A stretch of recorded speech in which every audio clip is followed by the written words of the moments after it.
You stand on the shore of the ocean watching the tide come in. You sense the call of the sea beckoning to take you in further. You step forward little by little, not knowing what to expect, but expecting more. You keep going as the ocean calls you to enter in to deeper waters.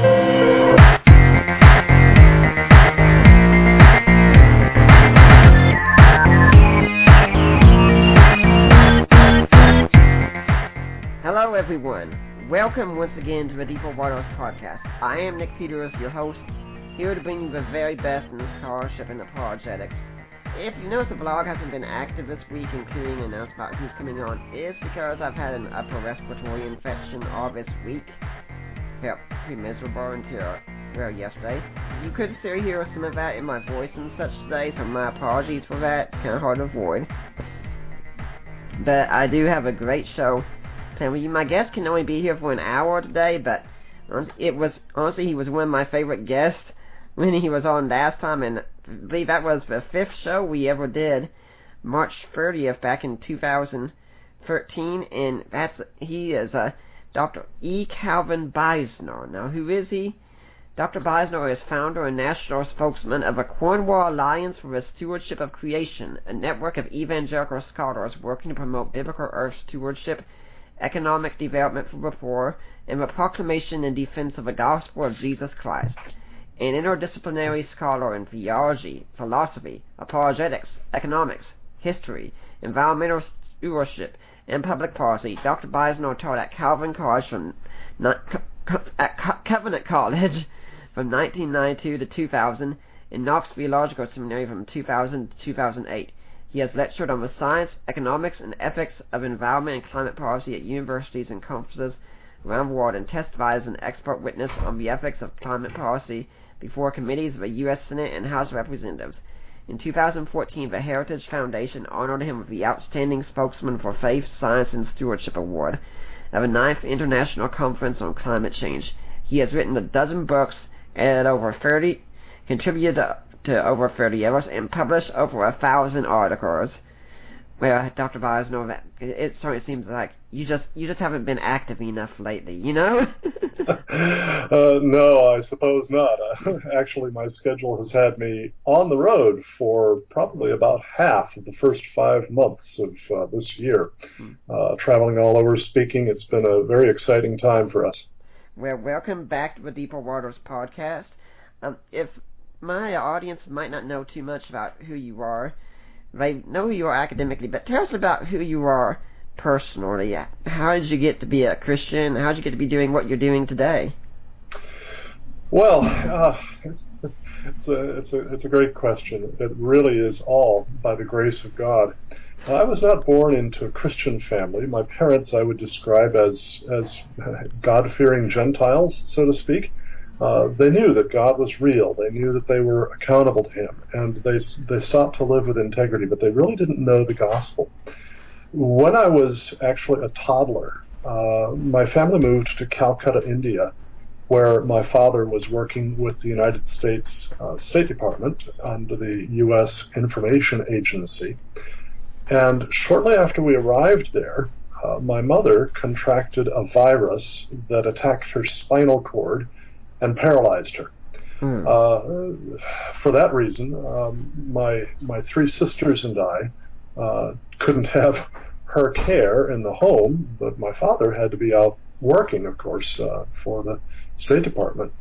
And my 2 eldest sisters were old enough to be in school at the time, and in fact they attended Loretto House, which was run by the nun who later became Mother Teresa.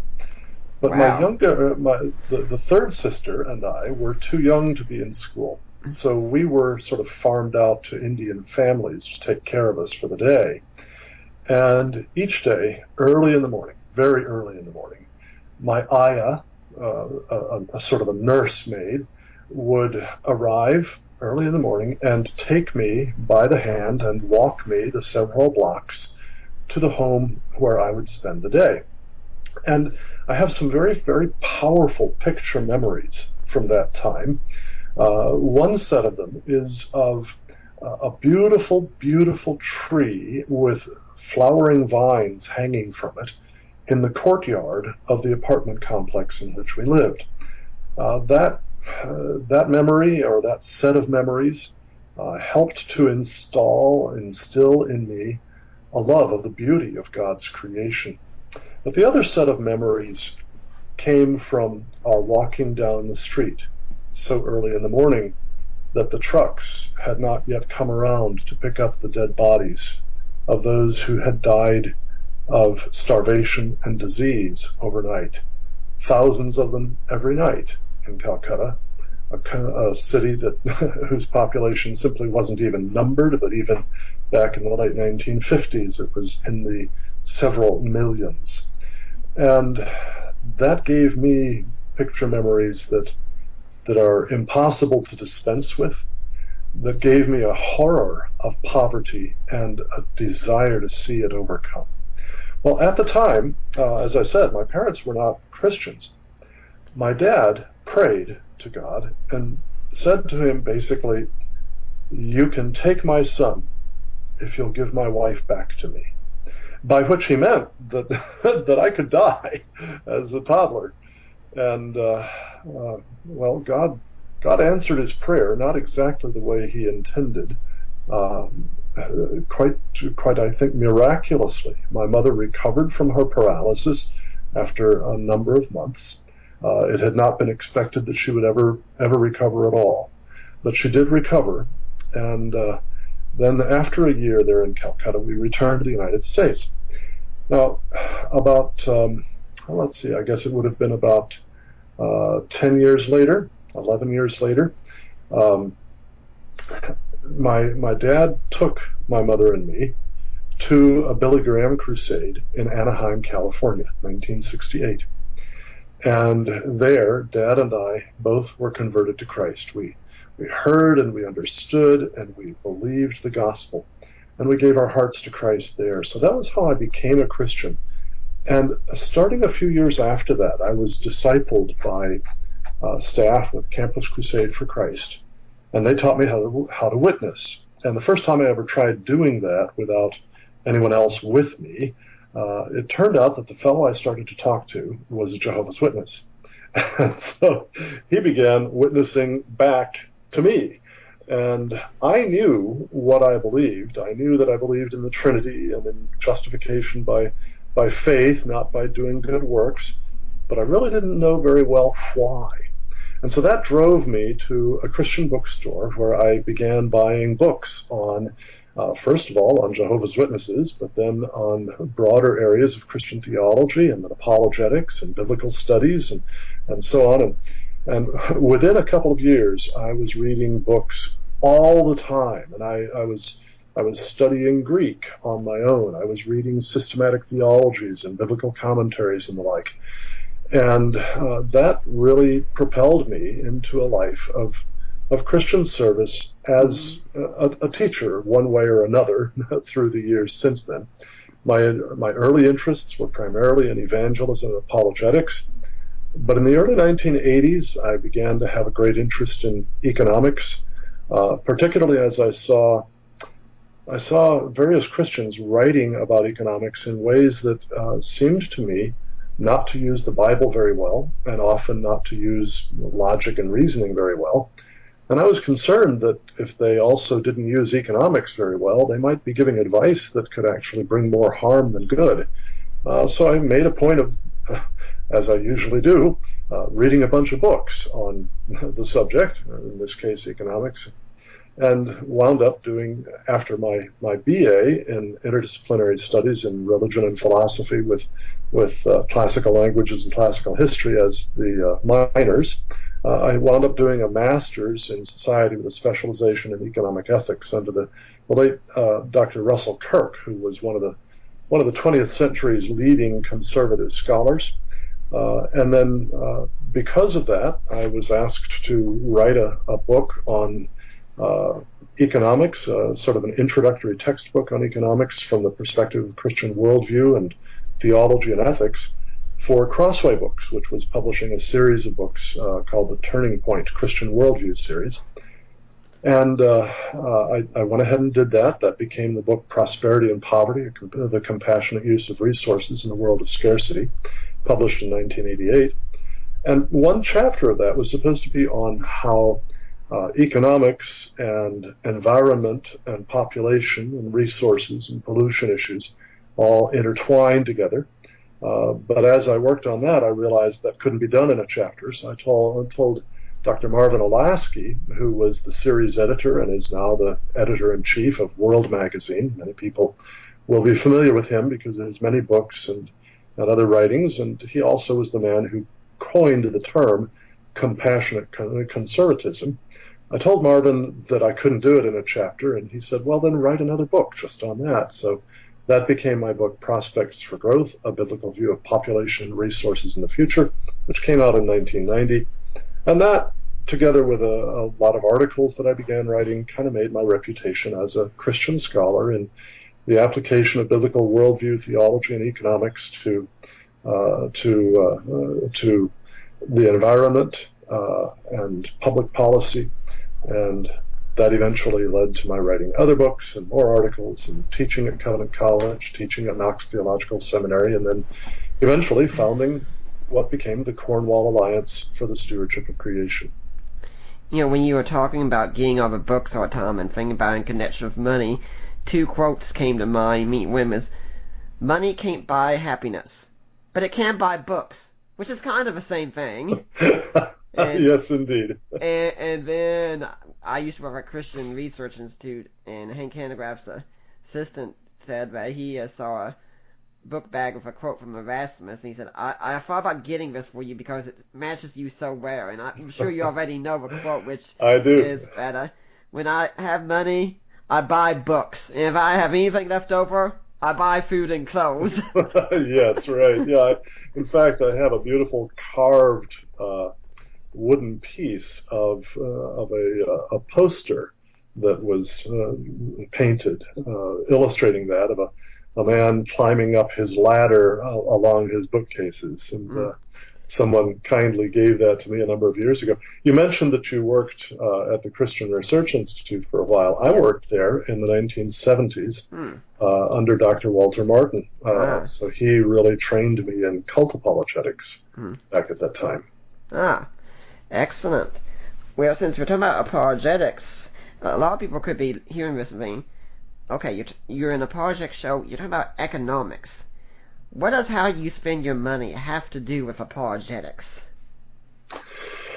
Well, you know, as Christian apologists, our purpose in doing apologetics is to remove potholes on the road to the cross, so to speak. And one of the potholes I think that happens often is that people tend to think that Western civilization, Western society, especially American society, is somehow responsible for the suffering of many people in the third world because we're rich and they're poor.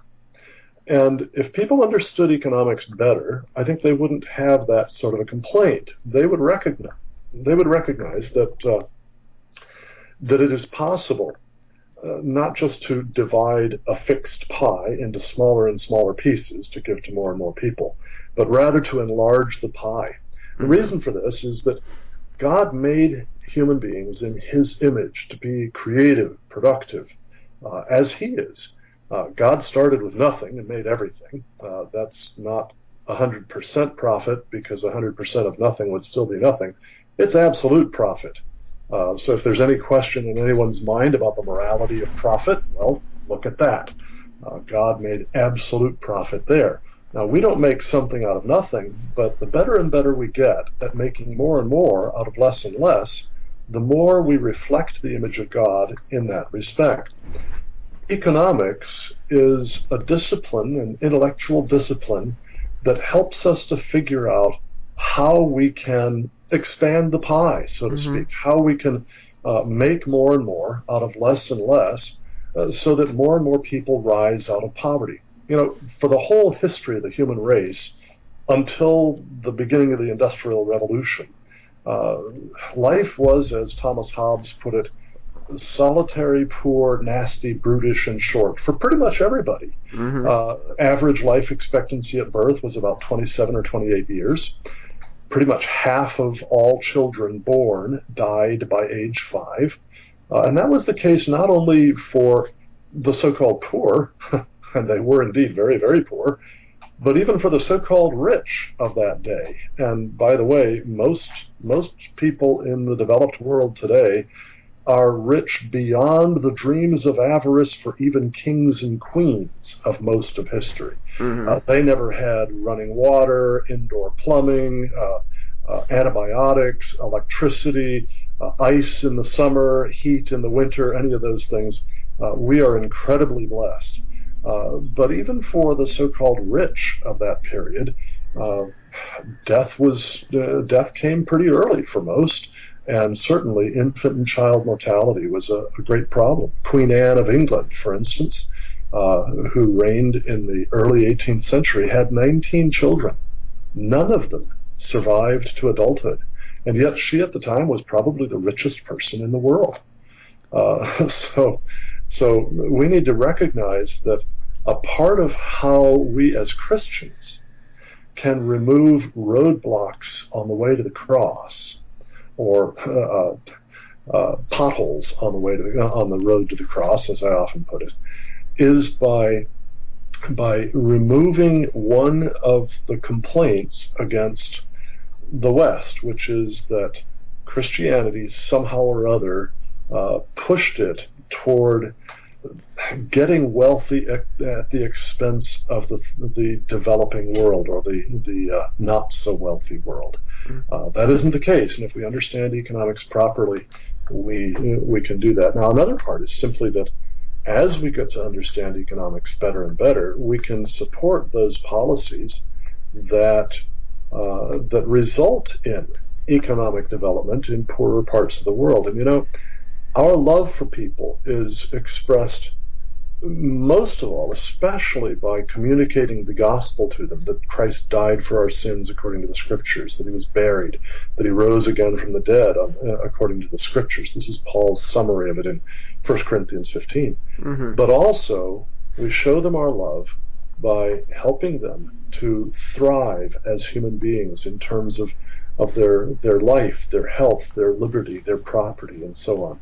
All these things we should want to promote as we seek to love our neighbors as ourselves. Now, your system that you defend in Prosperity and Poverty is a capitalist system. What exactly do we mean when we speak about capitalism? Well, essentially, I wrap it up this way. By the way, we should remember that the term capitalism was coined as a criticism of the system by Karl Marx. It was not coined by any of the advocates of this idea. Kind of like the Big Bang Theory. Right, yeah. Karl Marx coined that term, and it was basically a pejorative term. The idea behind what has since come more widely to be expressed as capitalism is that private property rights, entrepreneurship, free trade within the bounds of God's moral law, so that free trade doesn't mean you can have a business called Murder Incorporated. We have to respect other people's rights in how we use our property and how we trade our property with others. But private property rights, free trade, entrepreneurship, limited government, the rule of law, things of this sort are very important to freeing people to be as productive as they can be. One of the insights of free market economics, which is my preferred term for it, or another term is classical liberalism, one of the insights of that was actually brought up by Adam Smith, who's most widely known as the founder of modern economics, but he was not an economist. He was a professor of moral philosophy at the University of Glasgow in Scotland back in the late 18th century. Smith was, as a professor of moral philosophy, responsible for giving lectures on ethics, and he wrote a fascinating book, a wonderful book, called The Theory of Moral Sentiments that came out in 1759. Mm-hmm. And I still recommend it highly as one of the best books on ethics ever done. But in one small part of that, he set forth the idea that if you left people free to pursue their own interests within the limits of God's moral law, that is, if you didn't try to coordinate their activities in order to serve the common good, the public good, but allowed them to serve their own interests, again, repeat this, it's very important, within the boundaries of God's moral law, they would actually serve each other and the general public better than if you tried to coordinate their activities intentionally. Mm-hmm. Now, that idea was absolutely revolutionary for that day. Many people criticized Smith quite roundly. And so years later, in 1776, he published what was, in essence, his empirical defense of that notion, the book titled An Inquiry into the Nature and Causes of the Wealth of Nations. Most people just know it by the title, The Wealth of Nations, but it's interesting that he titled it as he did. It's an inquiry. That implies that the nature and causes of the wealth of nations are not obvious. They need careful consideration. Into the nature of the wealth of nations. What is wealth? Well, Smith defined wealth as the purchasing power of common labor, not as how much gold and silver and precious stones you had in the royal treasury, which was the common definition of the wealth of nations at the time.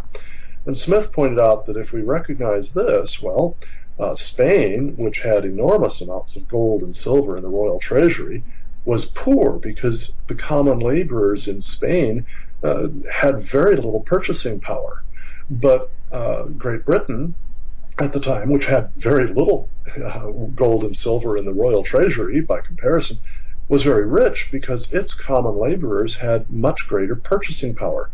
And why did they have that? There's the inquiry into the causes of the wealth of nations. Well, they had that precisely because the British authorities left people free to pursue their own interests, and therefore they found out through trial and error, they found out what they were good at and what their comparative advantages were. And as they produced more than they themselves could consume, they traded it with others. And so they began to specialize, and they became increasingly productive. So that's essentially why I would be so interested in this. And I defend it not just simply on those pragmatic grounds that it does, in fact, lift people out of poverty far better than any other system, but also because I believe that it is firmly rooted in biblical ethics.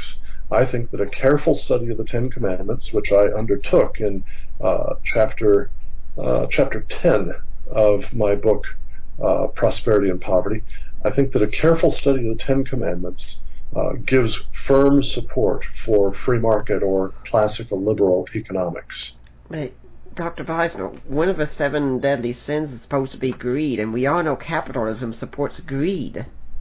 Well, no, as a matter of fact, capitalism does not support greed. Capitalism instead supports pursuing our own interests. Now, interest and greed are not the same thing.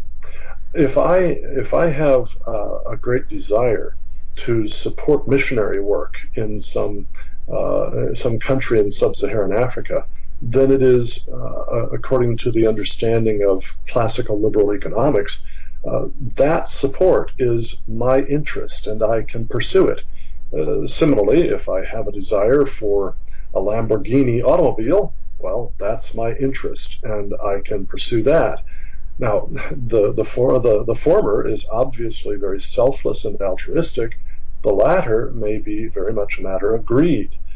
Capitalism, or free market economics, doesn't determine which of those motivations might drive you to do your productive activities. What it is interested in is figuring out what is it that's most likely to drive you to serve other people. And if I want to be able to have lots of money to give to the missionary work, well, I have to earn that money somehow. And the way for me to earn it is to serve other people in a manner that they're willing to pay me for. If I want the Lamborghini, also, I can only get that Lamborghini. I can only serve my greed if I serve other people by providing for them what they want and are willing freely to pay me for. Now, that doesn't justify the greed, but the amazing thing about capitalism is that it harnesses that greed to the service of others. It says, I'm not allowed to get richer except by serving others. Mm-hmm. Now, you said this is part of a biblical worldview, but don't we have grounds against this? I mean, if you go to Acts 2 and you read about the early church, they were giving to whenever they each came together, they acted like nothing was their own, they shared everything. I mean, that sounds more like communism than capitalism. Well, and some people have actually tried to argue that passage does require communism. Jose Miranda, a liberation theologian of the 1960s and 1970s, wrote quite simply that that passage made it clear that if you were going to be a Christian, you had to be a communist. Certain radical Anabaptists of the Reformation period read that passage that way as well, and so they sought to abolish private property wherever they were able to gain control politically. For instance, in the city of Münster in Germany, they sought to abolish private property, and by the way, also to abolish private spousal relations, so to speak. That led to significant problems. I can imagine. Karl Marx actually derived his understanding of communism from, indirectly, but from the radical Anabaptists of the Reformation period. Well, what's wrong with that reading of Acts chapter 2 and the similar passage in Acts chapter 4? Well, the first one is that it neglects the fact that it still describes the property that people use as theirs. People sold their fields and so on, and then divided the proceeds for the sake of those who were in need among them. Now, another thing that it neglects is that the selling was not immediate and complete.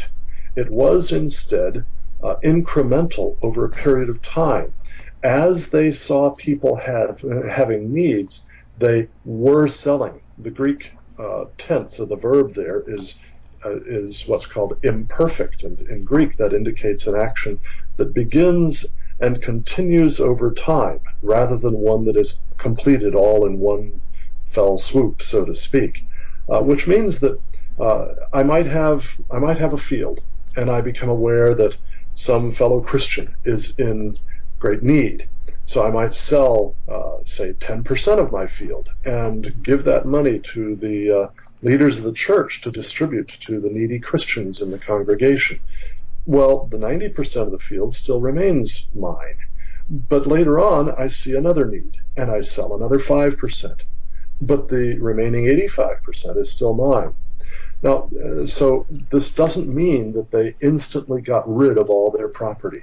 Another thing that it neglects, that this idea that this passage supports communism, is that the passage does not say that everyone considered whatever belonged to others to belong to himself, right?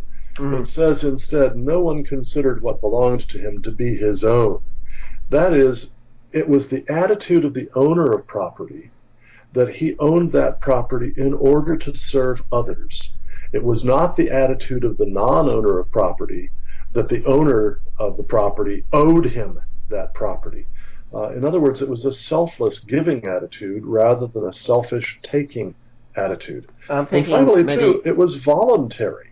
Nothing forced them to do that. In fact, in Acts chapter 4, where we have that passage, where a very similar passage, the one in Acts chapter 2, well, that is followed up immediately at the start of Acts chapter 5 by the story of Ananias and Sapphira. Right. And they sold a field, and they brought, or Ananias brought, part of the price of the field to the disciples, the apostles, but he declared that it was the whole price of the field.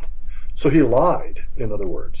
And Peter then said to him, Ananias, why did you lie to the Holy Spirit?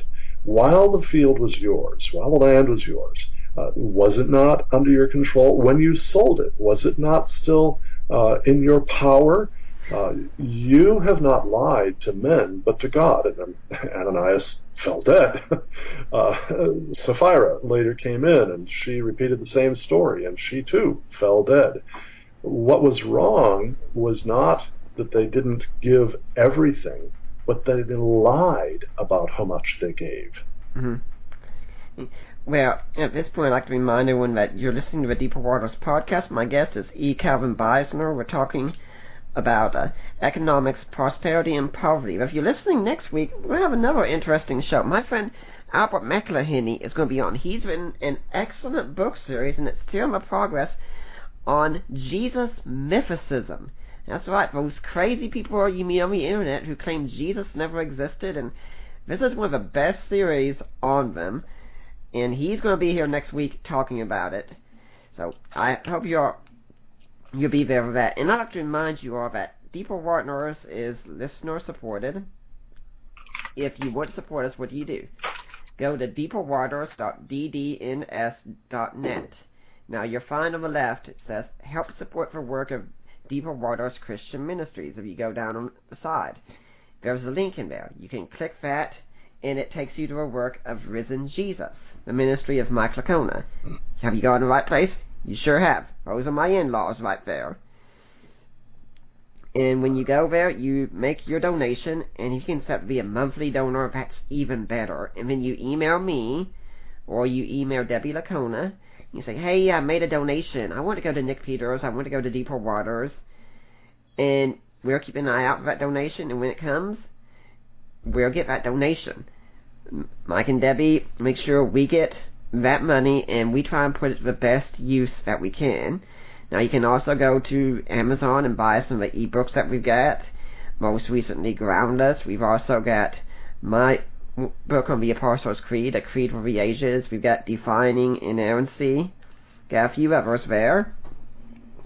And we're working, in fact, on getting a jewelry page set up. And if you want to talk to me about this, I encourage you to do so. But if you're a man, for instance, and you're planning on buying, say, an engagement ring or something very special for a lady in your life, why not buy it and have it do so in a way that you can support a ministry? If you buy through my friend Lena Klester at Premier Jewelry, she will make sure 25% of your purchase price goes to Deeper Waters. You just have to let her know about it, and she'll tell you how it's done. So, look, if you're going to buy something special for a lady in your life, that's a win-win situation right there. Now, Dr. Beisner, do you have an organization you'd like people to support, and if so, how do they do that? I sure do. I lead the Cornwall Alliance for the Stewardship of Creation, which you mentioned at the beginning of the show. We're a network of about 60 scholars, evangelical scientists and economists and theologians, sprinkled at universities and colleges and research centers around North America.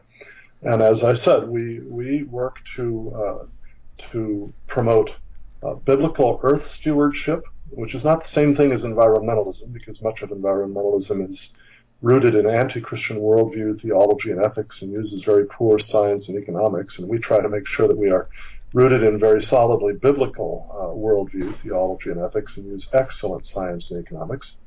But the first thing we try to work to promote is biblical earth stewardship, or what we also call godly dominion, men and women created in God's image, working lovingly together to enhance the fruitfulness, the beauty, and the safety of the earth to the glory of God and the benefit of our neighbors, so that we're really addressing the two great commandments, to love God and to love neighbor.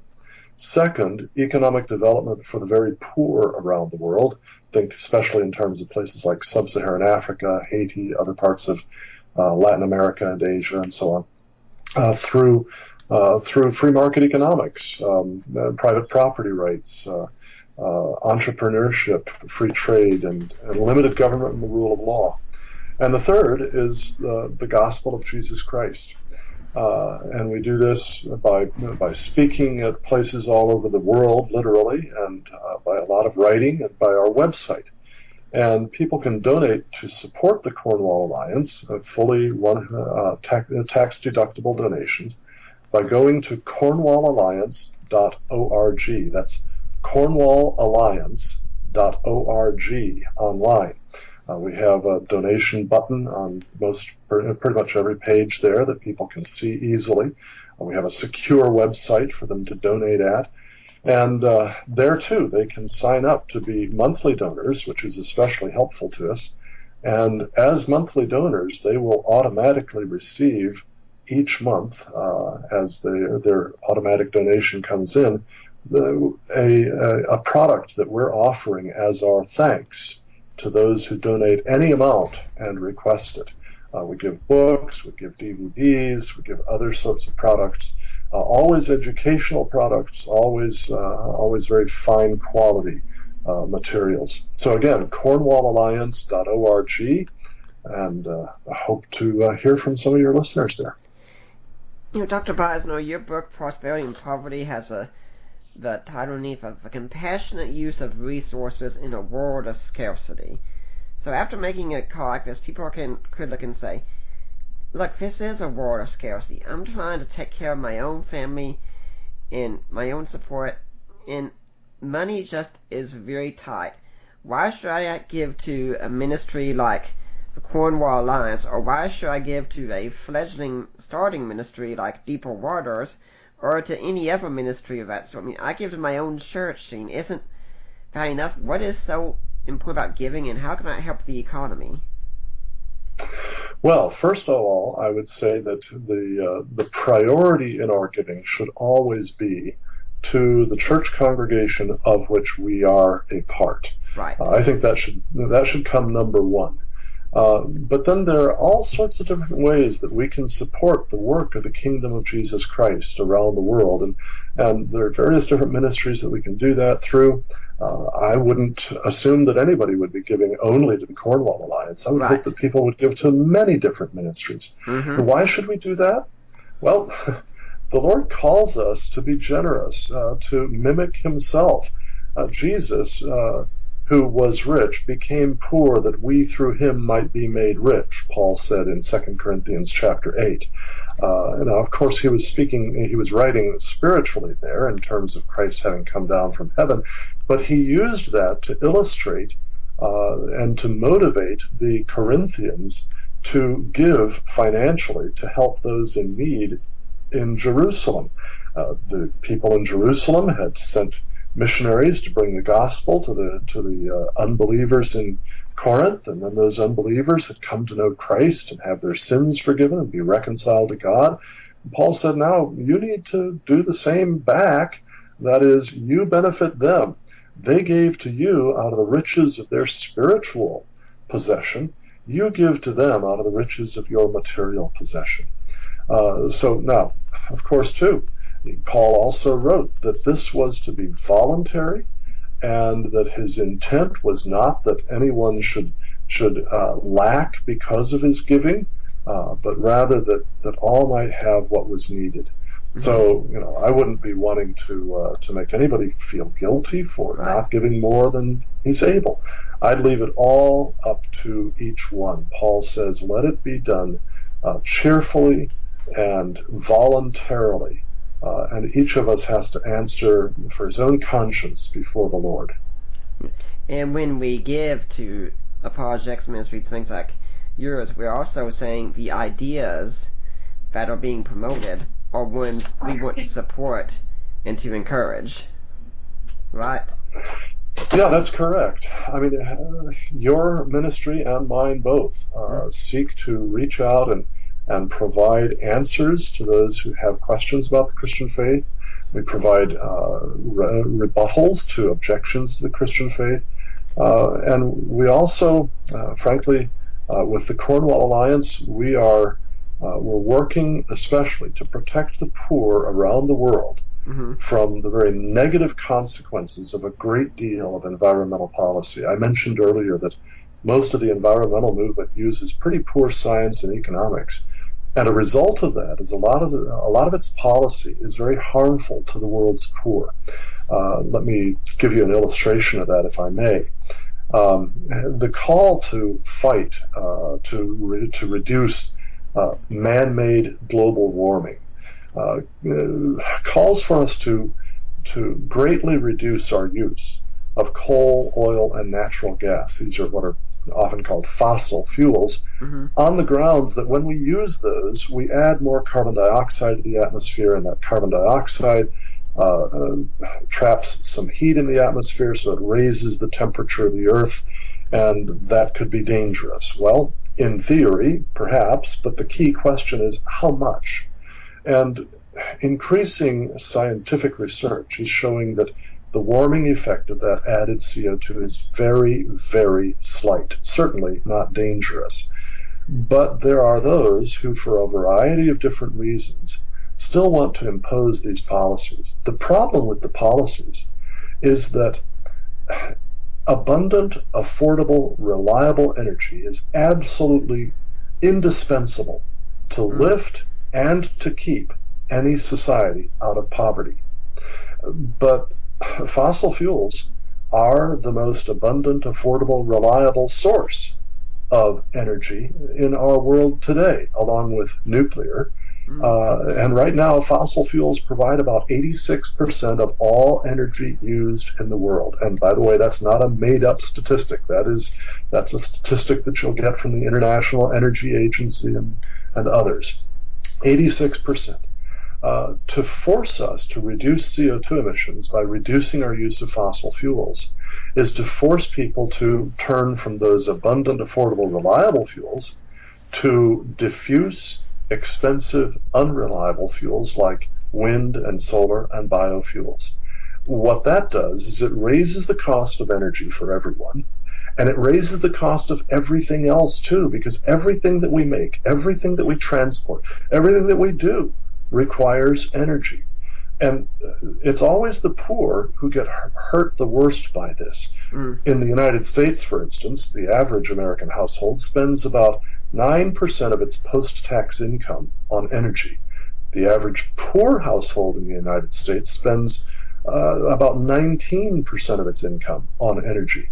So if you raise the cost of energy, you're hurting that poor family more than you're hurting other people. Yeah. In the developing world, the average sub-Saharan African woman spends about 6 to 8 hours a day gathering wood and dung to use as her primary cooking and heating fuels. Those create smoke that kills about 4 million people a year and sickens hundreds of millions with debilitating upper respiratory diseases, much worse than what you've just been suffering through. And that's a great tragedy. Those people desperately need to replace that primitive energy system with a modern fossil fuel driven grid delivered electricity system that would free them from the terrible burden of the time it takes to gather that fuel and the terrible illness and premature death that the smoke from it causes.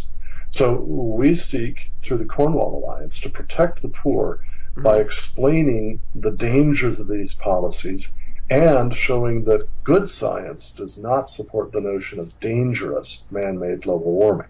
Now let's talk about some of these economic policies, how they affect us on a day-to-day basis. Using an example, there are a lot of fast food workers out there right now. You know, they're trying to get by, they're trying to support their families, and their wages just aren't enough. They want a living wage of $15 an hour. Now, shouldn't we be compassionate on these people who are just trying to take care of their families and give them what they want?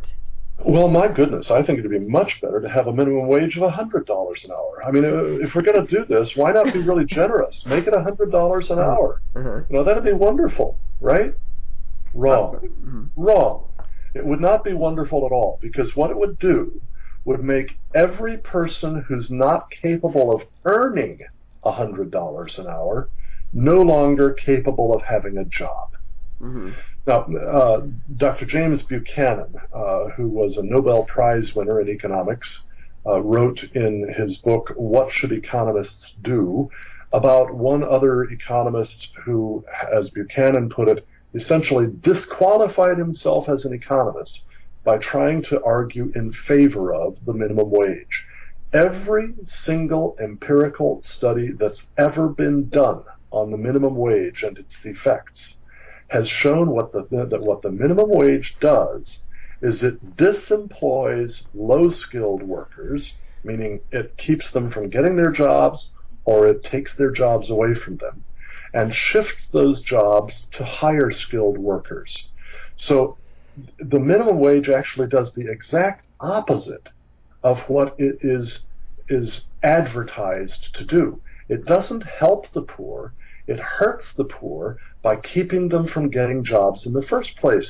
And what they need is jobs where they learn the skills that allow them to climb up the economic ladder. But the minimum wage essentially means cutting off the lower rungs of the ladder so that people can't get a start up the ladder. That's the practical effect of it. But the moral effect of it is also very bad. Morally, it prevents two free individuals, an employer and a potential employee, from entering freely into a non-abusive, non-deceptive, non-violent contract to trade wage for labor. That freedom is inherent in the meaning of private property in Scripture. The biblical understanding of private property says that we are free to trade it with others at a price that we voluntarily agree to. If we use a minimum wage, then we're prohibiting some potential employees from trading their labor for a wage, and some potential employers from trading their wage for a labor. That's a violation of biblical ethics there. But besides that, when you create a minimum wage and when you raise a minimum wage, you, as I said, bar more people from employment. That means that those people then are likely to go on government support. But the government can only support them through welfare checks, food stamps, housing assistance, and so on. The government can only do that by taking from some people what belongs to them and giving to other people what doesn't belong to them. That itself is also a violation of biblical property rights. The authority of government to tax is real, and it's true, but it's proper only to support the God-ordained role of government, which is to enforce justice by prohibiting, preventing, prosecuting, and punishing fraud, theft, and violence, and by doing national defense. But making sure that somebody's got a particular level of housing or clothing or food or education or whatever else, that's not what God calls the government to do. And when government takes from one to give to another in order to support that, it is violating biblical property rights. The commandment does not say you shall not steal unless you are the government. Okay, but someone might be listening saying, okay, you're saying minimum wage, if you do that, all of a sudden people can't get jobs. I'm not seeing a connection. Why would having a minimum wage mean someone can't get a job? Well, because it's not legal for an employer to hire him at a wage that he can actually earn. If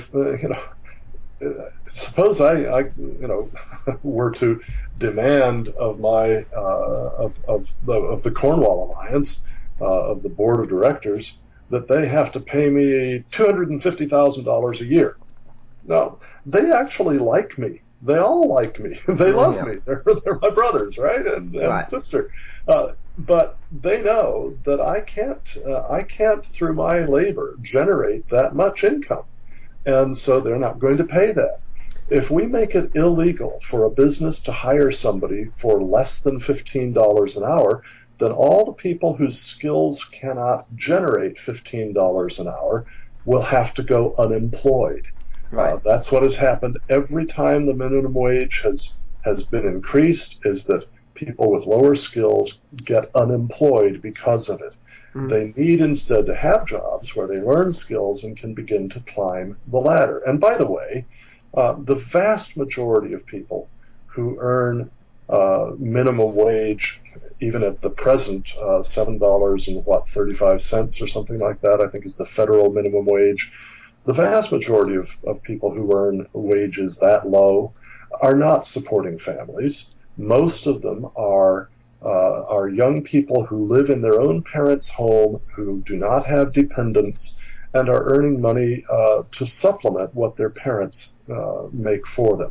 A few of them are young people who have moved out but are sharing an apartment with another, and so on. Very, very few people still are unable to earn more than a minimum wage who are supporting families. And frankly, if that's the case, well, either they need to gain more skills, which they might do by study and by learning more on the job, or perhaps they need to go to their families, their extended families, and ask for assistance, or to their churches and ask for assistance. I've said before that one of the biggest mistakes the church has made in the past is letting the government take over the role of charity for them. Yes, and I argue that extensively in my book, Prosperity and Poverty. After having done 3 chapters on the economic role of the state, where I outline biblically what the limits are to that, I then have 3 chapters on the nature and the causes and solutions to poverty. And the real solutions lie with individuals taking care of themselves and their families, families taking care of their own, and churches taking care first and foremost of their own and then also of those in their communities. When this is done in a proper way, it is extremely effective. Sadly, however, government agencies, starting in the early 20th century, but increasingly from the 1950s and 60s forward, government agencies have actually intentionally sought to crowd private, voluntary, philanthropic organizations out from the task of caring for the poor. And the result has been enormous corruption, enormous inefficiency, and actually trapping many people in poverty by having government programs that give people an incentive to continue the behavior that leads to and perpetuates poverty, rather than giving them an incentive to climb out of poverty. And really, a lot of people could say, well, this is such a huge, daunting task, and I say, yeah, but the church can do it. And we're the Church of Christ. We're supposed to lead the world. We're not supposed to be one to say, hey, we're going to go out and give the gospel, and oh, we need the help of the government to do that too. Right. And, frankly, a lot of people, I think, have a serious misunderstanding of what poverty is and of what God intends us to do about it in terms of our obligations, our moral desire to love others. The Bible defines poverty as actual destitution. You're poor if you have basically nothing and you're in danger of starving if somebody doesn't help. Okay? In the United States, we define poverty as having income below a certain level that is established by the federal government. And frankly, America's so-called poor have greater purchasing power than average citizens of Western Europe. They tend to have larger homes, more and better cars, refrigerators, ovens, microwaves, televisions, everything else. All sorts of different things. America's so-called poor live above the level of average people in most of Western Europe, which is supposedly a rich part of the world. No, real poverty is destitution. And the Apostle Paul says that he had learned to be content in whatever state he was, to abound and to suffer want. He said, if we have food and covering, we have learned therewith to be content. And that's the real measure. Do I have the food and the covering, clothing and shelter, necessary to protect me from the natural elements? If I have those, I'm not poor. If I don't have those, okay, then I'm poor. Well, what that means is that the level we aim to lift people up to in ministering to the poor is not a standard of living equivalent to the average person in Western Europe, but rather simply sufficient food and covering to be protected from the elements. And that the churches certainly could do for all of the truly poor in the United States, not the federally defined poor, by the way. Well, Dr. Beisner, it's been great to have you on, even if it's only been a brief time, to talk about economic theory and relational apologetics, and we could talk a whole lot more about these matters, I'm sure. But if people want to find out more or contact you, how do they go about doing that? I'm sure it's probably through Cornwall, right? Yeah, the best place to go is to cornwallalliance.org. That's cornwallalliance.org. We also have a Facebook page, facebook.com/Cornwall Alliance, or you can, of course, just look for us, search for us on Facebook, Cornwall Alliance for the Stewardship of Creation. And I myself maintain a pretty active Facebook page, E. Calvin Beisner.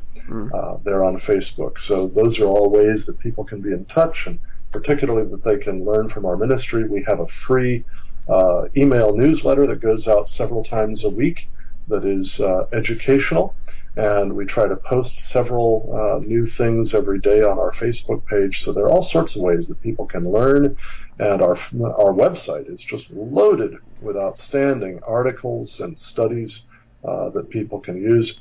And we offer a series of videos on DVD called Resisting the Green Dragon, 12 lectures and a half-hour documentary. So it's actually a full Sunday school quarter curriculum in a box, because it has a study guide with it.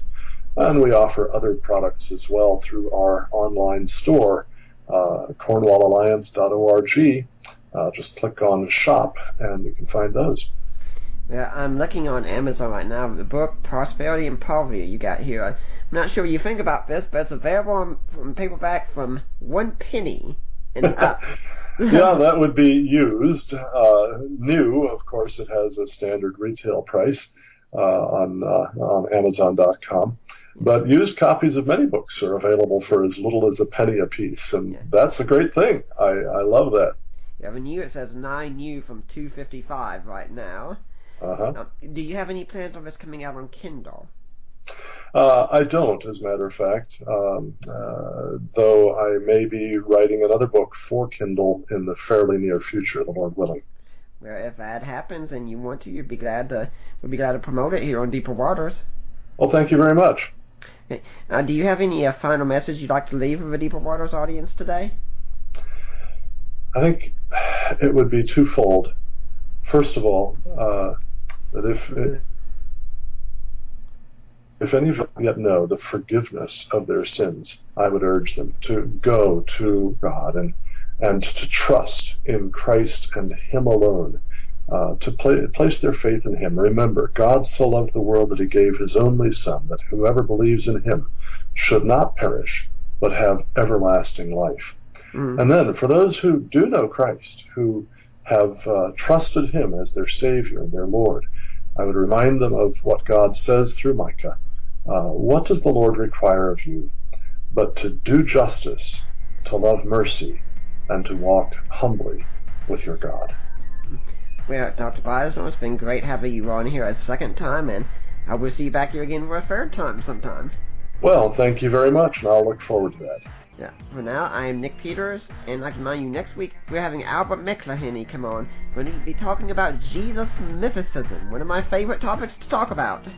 For now, I'm Nick Peters, and I'm signing off until next week.